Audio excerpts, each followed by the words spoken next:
15,000 years ago, as the last ice age drew toward its close, a predator unlike any alive today stalked the grasslands and forests of the Americas. This was Smilodon fatalis, the saber-toothed cat, an ambush hunter whose weapon was not brute force alone, but surgical precision delivered through 7-inch canine teeth shaped like curved daggers. Tonight, we follow this animal through one day of its life, from the moment dawn breaks over the Pleistocene plains to the shadows of evening when the hunt begins again. This is not the story of a monster, but of a supremely adapted predator, intelligent, social, and perfectly engineered for a world that no longer exists. The landscape stretched endlessly, rolling grasslands punctuated by clusters of oak, pine, and juniper. Rivers carved deep channels through the terrain, their banks lined with willow and cottonwood. In the distance, mountains rose blue and snow-capped, remnants of glaciers still clinging to their peaks. This was North America during the late Pleistocene, a time of giants. Herds of mastodons and mammoths moved through the valleys, their tusks gleaming white in the morning sun. Giant ground sloths, some weighing over 3 tons, browsed on leaves at the forest edge. Ancient bison, larger and heavier than their modern descendants, grazed in loose formations across the open plains. Camels, horses, pronghorn, and massive dire wolves all shared this rich, dangerous world. The climate was cooler than today, but warmer than the glacial peak just 10,000 years earlier. Seasons were pronounced. Wet springs brought explosive growth. Dry summers baked the earth. Autumn harvests fattened prey animals. Winter tested every predator's skill and endurance. Into this world, the Smilodon was born not as king, but as specialist. A predator whose anatomy and behavior reflected millions of years of evolutionary refinement toward a single purpose: the killing of large, thick-skinned herbivores. Smilodon fatalis weighed between 200 and 300 kilograms, roughly the size of a modern African lion, but built very differently. Where lions are long and rangy, built for pursuit across open ground, the Smilodon was compact and powerfully muscled, with forelimbs heavier and stronger than those of any living cat. The skeleton reveals an animal optimized for grappling and restraint. The shoulder blades were broad, the neck short and thick, the spine flexible but reinforced with strong muscle attachments. The forelimbs could generate immense gripping strength, capable of wrestling prey far larger than itself to the ground and holding it immobile. But the Smilodon's true signature lay in its skull. The upper canines were flattened from side to side, curved gently backward, and edged with fine serrations like a steak knife. Each tooth measured up to 18 centimeters from root to tip, with 11 centimeters protruding beyond the gum line. These were not stabbing weapons designed to crush bone. They were slicing blades, engineered to open catastrophic wounds in soft tissue. To accommodate these extraordinary teeth, the Smilodon's jaw could open to an angle of 90 degrees or more, far wider than any modern cat. The temporalis muscles that power jaw closure in most carnivores were reduced. Instead, massive neck and shoulder muscles drove the killing bite. The Smilodon did not bite down with crushing force. It bit down with precision, using its entire upper body to drive the sabers into the target. The teeth themselves were fragile compared to the conical canines of other predators. A saber driven into bone would snap. This was not a predator that could afford mistakes. Every kill required calculated positioning, perfect timing, and the physical power to control struggling prey long enough to deliver the fatal strike. Fossil evidence from the La Brea tar pits in what is now Los Angeles reveals something remarkable. Smilodons were social animals. Hundreds of individuals have been recovered from the tar, often in groups, suggesting that when one became trapped, others attempted rescue or scavenging, behavior that implies bonds beyond mere opportunism. A typical Smilodon group might consist of 3 to 7 individuals, a dominant breeding pair, several related adults, and juveniles of varying ages. These groups defended territories, coordinated hunts, and shared kills, behaviors more similar to modern lions or wolves than to solitary cats like tigers or leopards. Communication occurred through vocalizations, scent marking, and body language. Low, rumbling calls maintained contact between separated group members. High-pitched snarls and hisses communicated threat and dominance. Scent glands left chemical signatures on trees, rocks, and territorial boundaries, advertising occupation and reproductive status. Hierarchy within the group was maintained through ritualized displays rather than constant violence. A dominant individual communicated status through posture, head raised, tail elevated, sabers briefly displayed. Subordinates responded with lowered heads, flattened ears, and averted gaze. Conflicts over food or mates could escalate to brief, controlled violence, but serious injuries were rare within established groups. This social structure was essential to the Smilodon's hunting strategy. Alone, even an adult Smilodon faced significant danger, attacking prey that could weigh a ton or more. Together, a coordinated group could bring down animals far larger than themselves, with reduced risk to any individual. Dawn. The group emerges from overnight shelter in a rocky outcrop overlooking a river valley.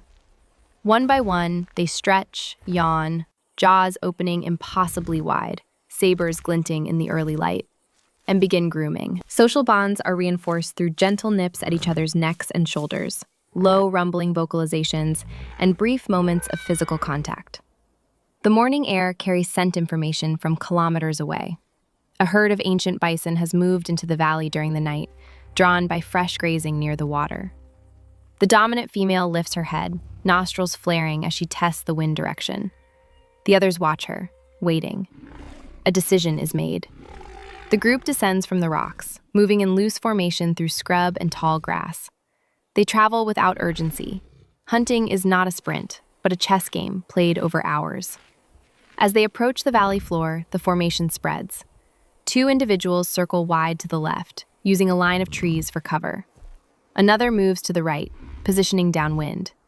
The dominant pair advances more directly, but slowly, keeping low, pausing frequently to assess the herd's movements and alertness levels. The bison graze peacefully, unaware. Calves stay close to their mothers. Young bulls test each other with brief head-pushing contests. Older bulls stand at the periphery, massive heads swinging slowly as they chew. The Smilodons watch, evaluate, and wait. They are looking for vulnerability, an individual separated from the group, a calf that wanders too far, an older animal showing signs of injury or illness. Patience is not weakness. It is survival. A premature rush means a wasted day and empty bellies. An opportunity emerges. A subadult bison, perhaps 2 years old, large but not yet at full strength, moves toward the river to drink, putting distance between itself and the main herd. It is cautious, lifting its head frequently, nostrils testing for danger, but the wind works against it, carrying the Smilodon scent away rather than toward the prey. The signal passes between predators not through sound, but through synchronized movement. The two flanking Smilodons adjust their positions, cutting off potential escape routes toward the open plain. The dominant pair begins the final approach, bodies low, every muscle controlled. At 30 meters, the young bison lifts its head sharply. Something has triggered alarm, a sound, a flicker of movement. For an instant, predator and prey lock eyes. Then, chaos. The Smilodons explode from cover. The bison wheels and bolts, powerful legs churning earth, heading for the safety of the herd. But the flanking predators are already in position. One cuts across the bison's path, forcing a sharp turn. The animal's hooves slip slightly on wet grass. That hesitation is fatal. The dominant male launches from the side, forelimbs wrapping around the bison's shoulders in a crushing embrace. Claws, short but hooked deeply into muscle, anchor the Smilodon to its prey. The bison's momentum carries both forward, but the predator's weight and strength begin to pull it down.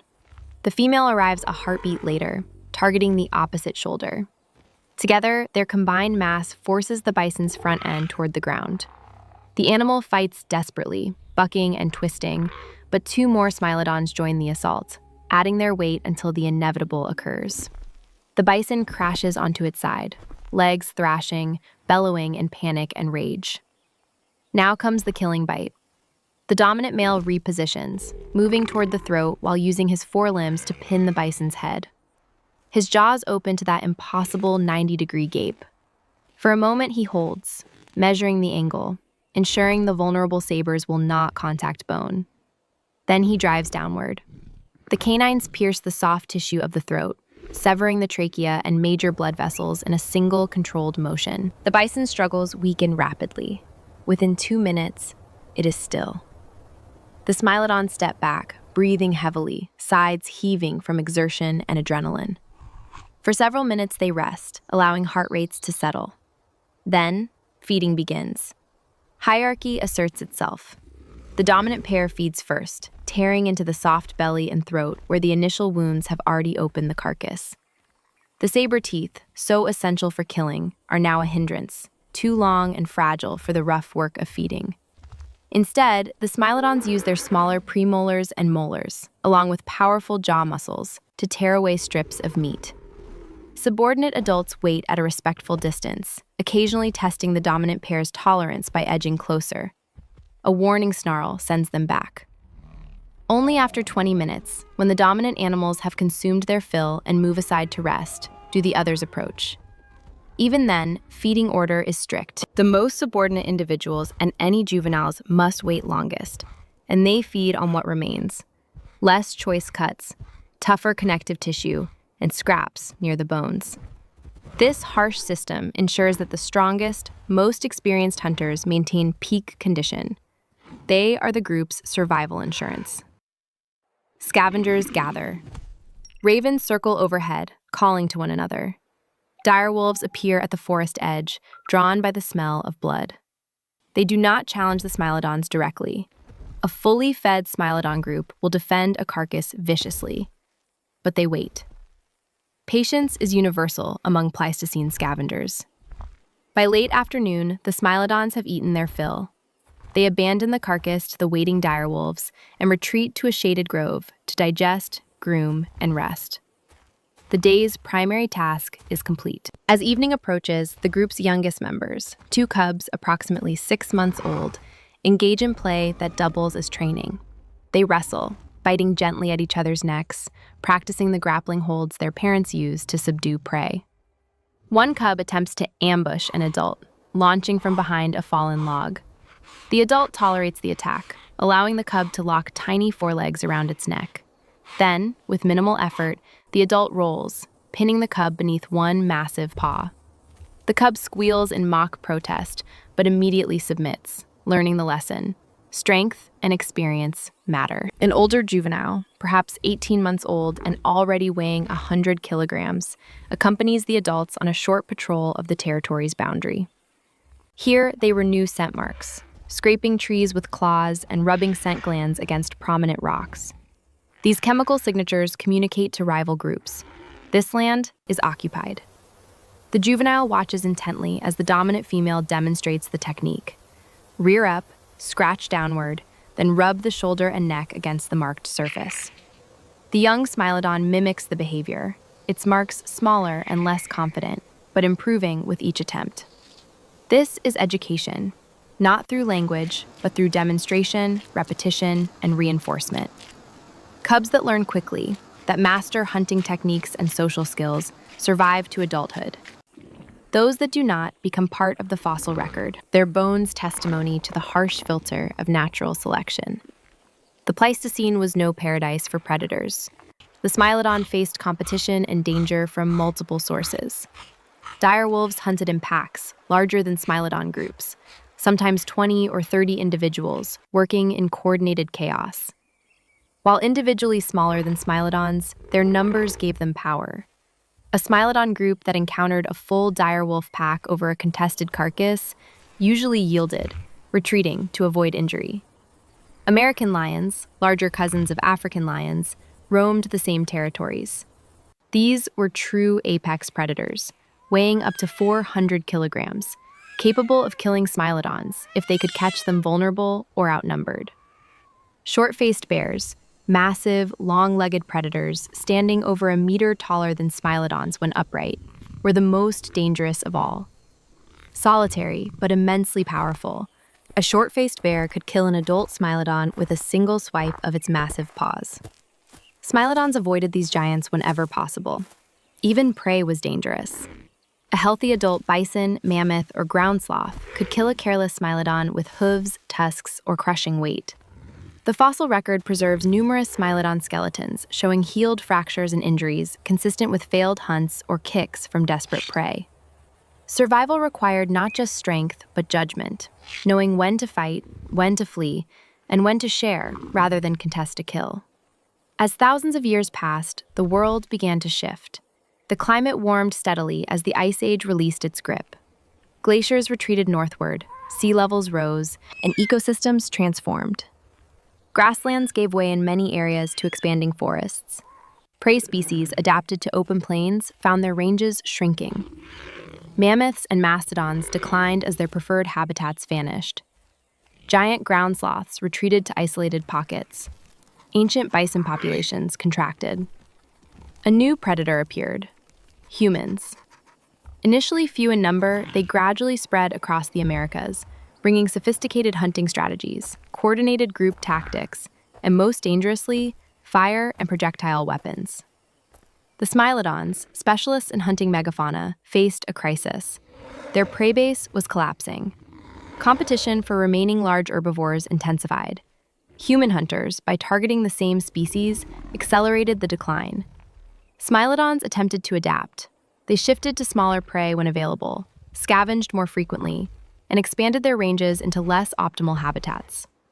But their anatomy, those magnificent sabers, the heavily muscled build optimized for wrestling large prey, was now a liability. In a world of smaller, faster prey and thick forests replacing open plains, other predators held the advantage. The final centuries were a slow fade. Populations fragmented into isolated groups as prey densities dropped below sustainable thresholds. Competition with other predators for dwindling resources led to increased mortality. The last Smilodons lived perhaps 10,000 years ago, as the Pleistocene gave way to the Holocene. They vanished not in a single catastrophic event, but through gradual attrition, breeding rates falling below replacement, juveniles dying before reaching adulthood, territories shrinking until groups could no longer sustain themselves. The fossil record captures moments of this decline. Smaller individuals suggesting nutritional stress, increased pathologies in bones indicating chronic injuries and disease, fewer juvenile skeletons implying reduced reproductive success. And then, within a geological eye blink, they were gone. The last Smilodon died somewhere in the Americas, perhaps alone, perhaps with the remnants of its group nearby. No one witnessed that moment. No record preserves it beyond the silence that followed. What remains are bones. Thousands upon thousands of Smilodon fossils recovered from the La Brea tar pits and other sites across the Americas tell a story of success and adaptation, of a predator that thrived for millions of years before the world changed beyond its capacity to adapt. Modern science reconstructs these animals from fragments, analyzing skull structure to understand bite mechanics, examining limb bones to calculate muscle attachments and strength, studying tooth wear patterns to infer diet and feeding behavior. We can never know what it felt like to be a Smilodon, to stalk through Pleistocene grasslands, to feel the weight of enormous canines requiring constant awareness of head position, to live in tight social groups with complex hierarchies, to hunt prey that could kill you as easily as you could kill it. But through paleontology, through careful reconstruction and informed inference, we bring them back, not to life, but to understanding. The Smilodon story is our story, a tale of adaptation, survival, success, and ultimately, vulnerability to forces beyond any individual's control. In museum halls, mounted skeletons stand frozen in hunting postures, jaws agape, sabers gleaming under artificial light. Children stare upward, eyes wide with wonder. Scientists measure and debate. Artists attempt to capture in paint and digital model what cameras never could. The Smilodon is extinct, but not forgotten. As long as humans study the past, these ghost cats will hunt again. Through imagination, through science, and through the profound connection we feel to predators that once ruled a world we can now only reconstruct from stone and inference. The Pleistocene is gone. The Smilodons are gone. But their story endures, written in bone and preserved in memory, a testament to the power of evolution and the inevitability of change.